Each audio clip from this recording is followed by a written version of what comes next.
मेरी जान। Good morning darling. Good morning. तुम्हें बताने वाला था, आसली से बात हुई मेरी। उसने मुझे एक घर की तस्वीर भेजी, वाकई बहुत खूबसूरत लग रहा था। अगर तुम फ्री हो तो आज देखने चलें?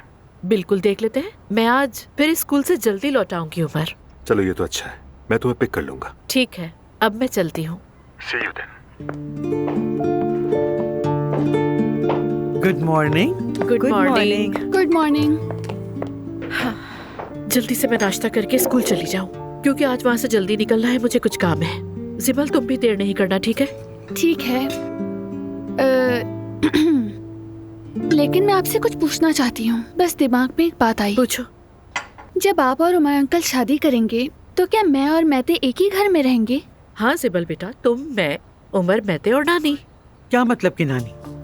हाँ, क्या तुमने मुझसे ये बात पूछी थी? क्या मुझे ये पूछने की जरूरत है?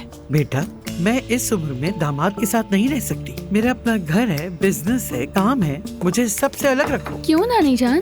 क्योंकि नानी का हर बात पे एतराज करना जरूरी होता है जिबल।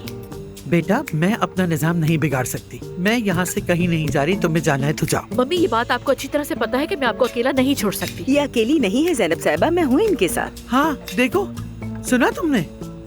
बस तुम मुझे तंग ना करो बेटा। मैं एक बूढ़ी औरत हूँ, इस उम्र में कहाँ जाऊंगी। बस तुम मुझे यही रहने दो। जब बात आपके मतलब की ना हो, आप बूढ़ी हो जाती हैं। ठीक है, फिलहाल बात ना बढ़ाएं। जब वक्त आएगा बैठ के तय कर लेंगे क्या करना है। अभी मैं जा रही हूँ। ठीक है। छोटी बच्ची हूँ क्या मैं, कि जब दिल चाहा बच्चों की तरह हाथ पकड़ कर लेते चले गए? आप फिक्र न करें आपा, मैं हूँ यहाँ, कहीं नहीं जाऊंगी मैं। हमेशा खुश रहो सवेरा। हाँ सिम्बल, आज स्कूल के बाद तुम होटल आ सकती हो हाथ बटाने के लिए। आज रश बहुत होगा। आ जाऊंगी नानी जान, बिल्कुल आऊंगी। तो फिर ठीक है, मेरी प्यारी सी बिल्ली।